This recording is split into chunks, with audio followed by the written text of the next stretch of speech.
नमस्कार दोस्तों, आप सभी का स्वागत है आपके अपने चैनल आचार्य के स्टडी हब पर।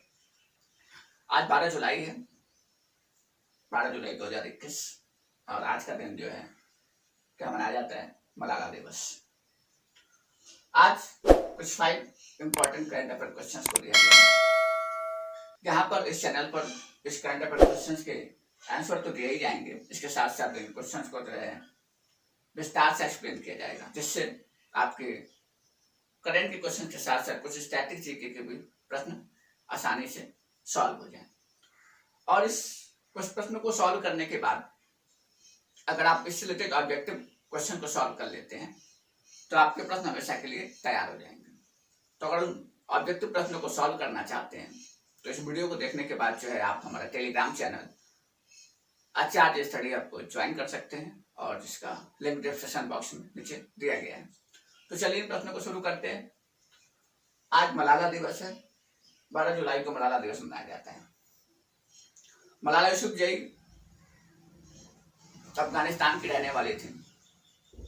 12 जुलाई को उनका जन्म हुआ था।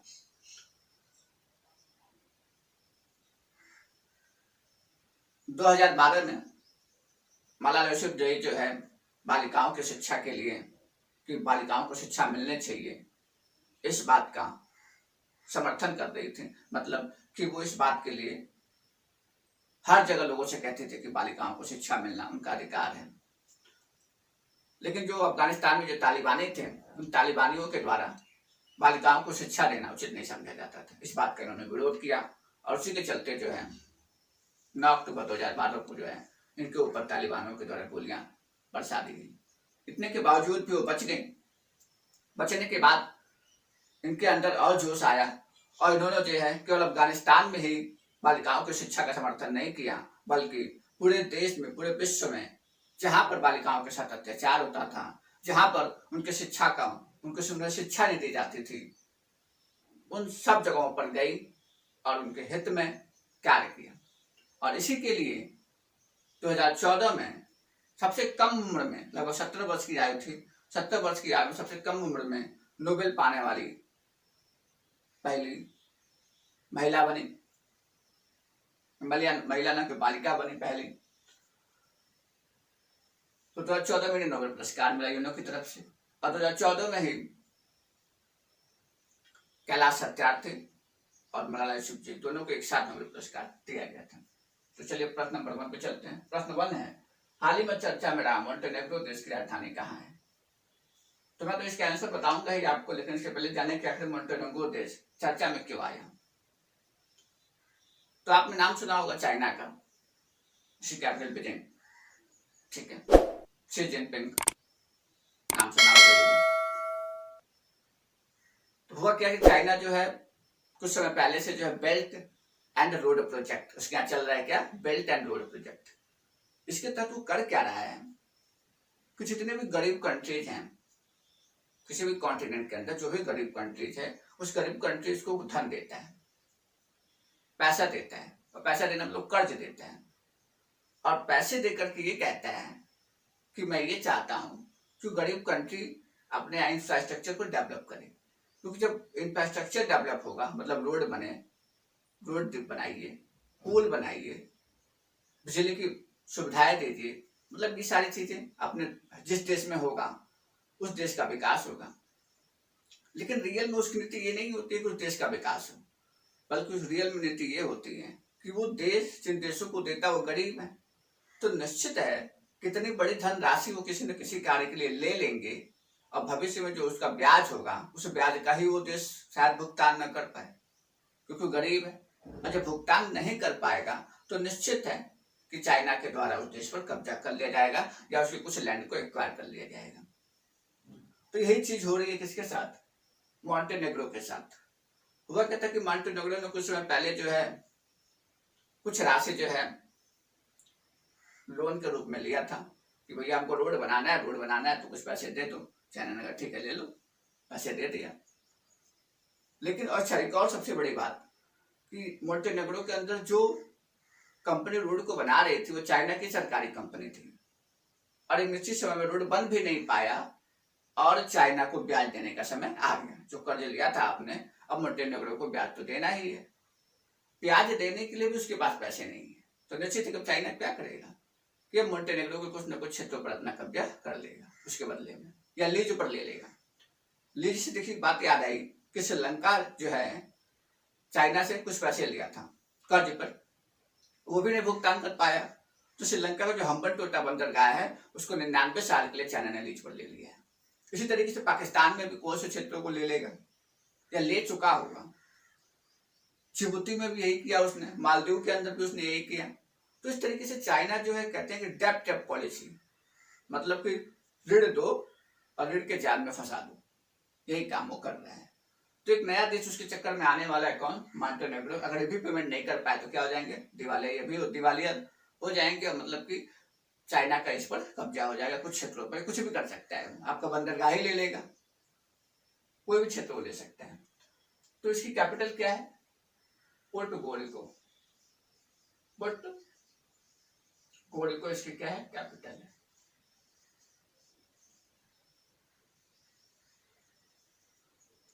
अगला प्रश्न, हाल ही में तीसरे ग्रैंड स्लैम विंबलडन का खिताब किसने जीता? तो देखिए क्या है ग्रैंड स्लैम विंबलडन।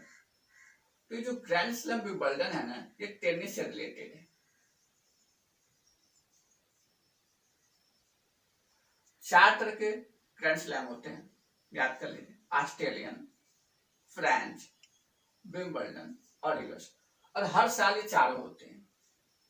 तो ये कौन सा तीसरे नंबर का है? विंबलडन। इसीलिए यहाँ पे क्या लिखा तीसरा ग्रैंड स्लैम विंबलडन। जीता किसने है? नोवाक जोकोविच ने। नोवाक जोकोविच। ये नोवाक जोकोविच है कहाँ के? तो सर्बिया के रहने वाले हैं, सर्बिया। ठीक है। अगला प्रश्न, विदेश मंत्री एस जयशंकर द्वारा किस देश में गांधी जी की प्रतिमा का अनावरण किया गया? देखिए अभी कुछ दिन पहले के करंट अफेयर से मैंने आपको बताया है कि विदेश मंत्री एस जयशंकर जो है 2 देशों की यात्रा पर गए, रूस और जॉर्जिया। तो जॉर्जिया में उन्होंने क्या किया है कि गांधी जी की प्रतिमा का अनावरण किया है। और जब बात जॉर्जिया की आई तो जॉर्जिया की कैपिटल क्या है? इसकी कैपिटल का नाम है तबलिसी। तबलिसी। जॉर्जिया है कहां पर? तो जॉर्जिया कंट्री जो है यूरेशिया में स्थित है, मतलब यूरोप के पश्चिम में और एशिया के, यूरोप के पूर्व में और एशिया के पश्चिम में, जो बीच में स्थित है, इसलिए बोला जाता है यूरेशिया में स्थित है। जॉर्जिया सबसे पहले जो संयुक्त राष्ट्र संघ का हिस्सा था, सॉरी यूएसएसआर का हिस्सा था, मतलब सोवियत संघ का हिस्सा था। सोवियत संघ 15 राष्ट्रों का समूह है और जो कहां पर है? यूरोप कॉन्टिनेंट के अंदर है। मैंने आपको बताया था कुछ दिन पहले के करंट अफेयर्स में यूएसएसआर के बारे में कुछ बातें बताई थी, तो वहां पर भी जाकर आप वीडियो को देख सकते हैं। लेकिन मैं यहाँ भी थोड़ा कुछ बातें बताता हूँ। जो 15 राष्ट्रों का समूह था यूएसएसआर, 1917 में रूस के अंदर क्रांति हुई, जार राजा था, उस जार राजा को हटाया गया। उसी के बाद 1927 में यूएसएसआर की स्थापना हुई। उसके अंदर 15 राष्ट्र रखे गए और उस स्थापना में जो है व्लादिमीर लेनिन का बहुत ही बड़ा योगदान है। ये सारे पॉइंट मैं बताता हूँ, वैसे ही आप लिख सकते हैं। 1991 में यूएसएसआर का विघटन हो गया, टूट गया, मतलब जो 15 राष्ट्र थे अपने आप को, हर राष्ट्र अपने आप को अलग करना शुरू कर दिया। तो 1991 में जॉर्जिया भी यूएसएसआर से अलग हो गया था। 1991 में ही एक और बात बताई थी मैंने आपको कि उसी टाइम पीरियड पर क्या हुआ था कि इंडिया के अंदर जो है एक टर्म यूज किया था, मैंने विदेशी मुद्रा भंडार के बारे में बताया था। तो विदेशी मुद्रा भंडार बहुत ही कम हो गया था 1991 में, क्योंकि आर्थिक स्थिति भारत की बहुत ही खराब हो गई थी। तो हमें क्या करना पड़ा था? 47 टन सोना निर्यात करके लोन लेना पड़ा था, क्योंकि हमारे पास हमारी विदेशी मुद्रा फंड में जो विदेशी मुद्रा भंडार था उसमें पैसा ही नहीं था। तो हमने सोना बेचकर पैसा लिया और उस पैसे से आयात किया अपना। उसी टाइम पीरियड पे क्या था कि पीवी नरसिंह राव की सरकार बनी और उन्होंने जो है एलपीजी लेकर आया। एलपीजी पॉलिसी थी। एलपीजी का मतलब होता है कि लिबरलाइजेशन, प्राइवेटाइजेशन, ग्लोबलाइजेशन। मतलब कि क्या हो कि भारत के अंदर जो विदेशी निवेश किया जाए, प्राइवेट कंपनियां ज्यादा से ज्यादा खोली जाएं, उनके रूल रेगुलेशन को लिबरल कर दिया जाए, तो ये सारी पॉलिसी लाई गई। तो इस तरीके से चीजों को आप कोरिलेट करके भी याद कर सकते हैं। अगला प्रश्न है कि अंतरिक्ष में जाने वाली भारतीय मूल की तीसरी महिला कौन बनी। तो सबसे पहली बात कि अंतरिक्ष में पहली महिला कौन गई थी भारत की, तो पहले तो कल्पना चावला थी, दूसरी सुनीता विलियम्स थी और तीसरी बनी है सीरिया बांदला। सीरिया बांदला।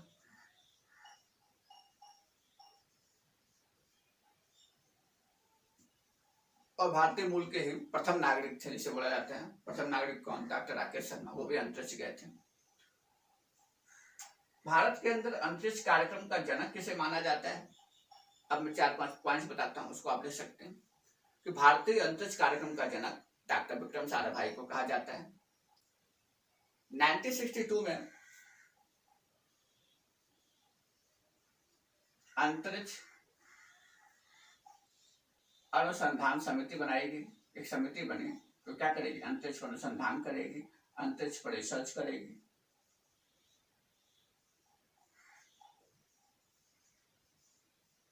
नाइनटीन 1969 में ये अंतरिक्ष अनुसंधान समिति का पुनर्गठन हुआ और ये बन गई इसरो, मतलब भारतीय इंडियन स्पेस रिसर्च ऑर्गेनाइजेशन, भारतीय अंतरिक्ष अनुसंधान संगठन बन गया। इसका हेड ऑफिस कहां पर है, बेंगलुरु के अंदर है।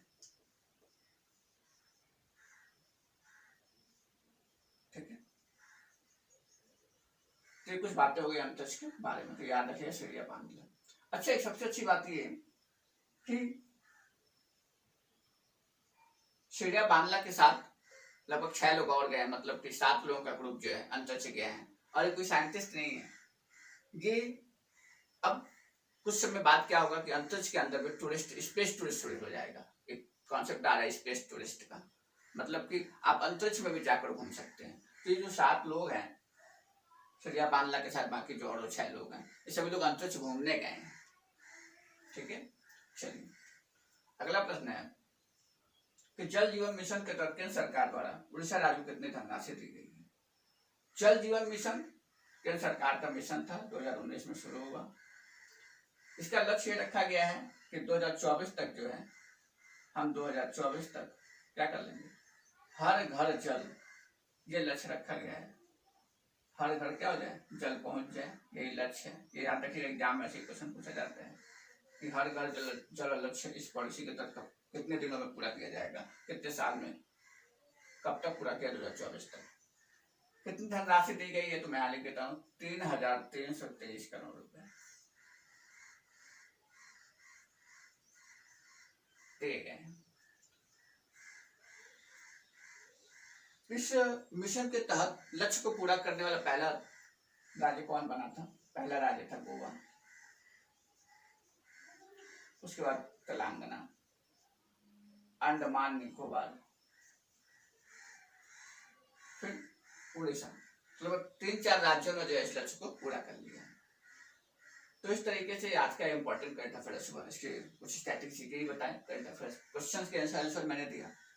तो आप अगर इसे और बेटर सॉल्व करना चाहते हैं तो ज्वाइन कीजिए टेलीग्राम चैनल।